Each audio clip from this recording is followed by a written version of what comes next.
Pokemon Scarlet and Pokemon Violet are going to start in two different halves of the region, perhaps even with different starters. One half based on Spain / the Iberian Peninsula. Trust me, Portugal, I see you. I know you're part of this too, but for the ease of things during this rant, I'm going to just be saying Spain. I'm sorry, I love you. And the other half on Italy. And in both games, you're going to take on the role of an explorer who has to chart a new land. I know, it's a little out there, but let me show you the evidence, and then you can make your own mind up. Also, understand that this theory hinges on the idea that this will be a big reveal somewhere down the line, so Game Freak are actively hiding direct evidence from us currently, and instead only showing us half the map. Like, literally, we only get to see half the region's map, and every locale we see in the trailer can be identified on that map. So these are more like little clues that point to a much bigger twist to come. Right, here we go. Evidence the first, the orange and the grape. These two fruits are scattered all across the reveal trailer for these games. They're here on this table, they're here on these shields. That's kind of it. But their significance is evident. I mean, the game titles are based on the fruit. If we assume that this is a blood orange and Scarlet refers to the color on the inside, which I do, but here's the thing. Anytime these fruits are shown in the live action portion of the trailer, they're shown together. But in the gameplay section, orange tree, orange tree, orange tree, orange tree, orange tree, pumpkins.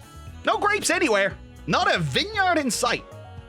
And if we assume that the region we've seen up to this point is based off of Spain, which again, I do, Portugal, Sagrada Familia, the freaking map of Spain, es España, then we have to question the relevance of these fruits to Spain. Sure, blood oranges, or sanguinelli, are very Spanish, and Spanish red grapes are grown, mostly for the purposes of making wine. But do you know the other main country where these two fruits grow? Italy. And Italy is definitely more famous for their vineyards. Evidence the second, black coffee. Do the Spanish drink coffee? Sure, I guess. Are they famous enough for it to have a close-up of only the coffee? Not particularly. You know who would be? Italy. Evidence the third, different character sprites for each game.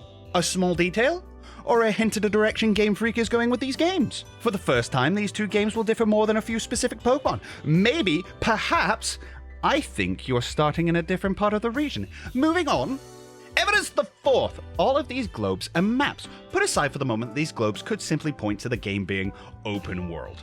And come with me on this one, and if you're still here at this part of the video, you're either invested in this theory so far, or just want to see how far down this rabbit hole I've fallen.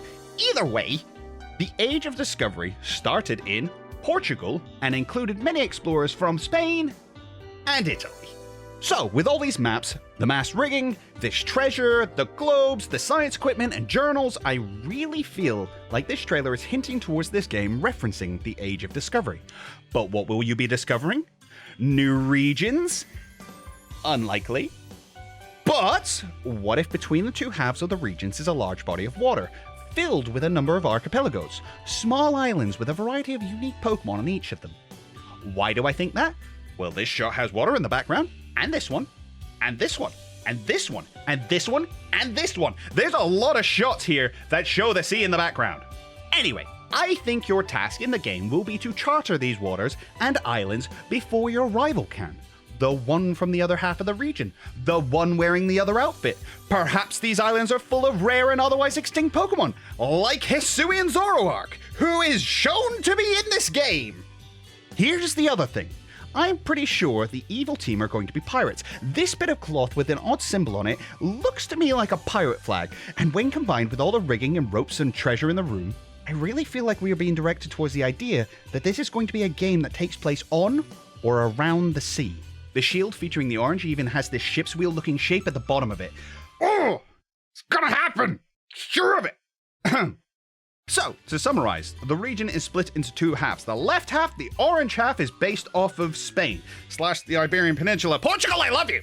The right half, the grape half, will be based on Italy. In Scarlet, you'll start in the Spanish half, and in Violet, you'll start in the Italian half. In both games, your mission will be to charter the islands in the center of the region between the two halves. And that's where you'll be set on by the evil team, who are a band of pirates. Do you think I'm right? Like, about anything? Or have I completely lost my mind? Let me know your thoughts in the comments below, because that's going to do it for today, guys. Thank you very much for watching. We hope you enjoyed it, and we hope you join us again on the next one. But until then, I'll catch you later. Be sure to subscribe, like, comment, ring the bell, do all the YouTube things, and I shall see you on the next episode.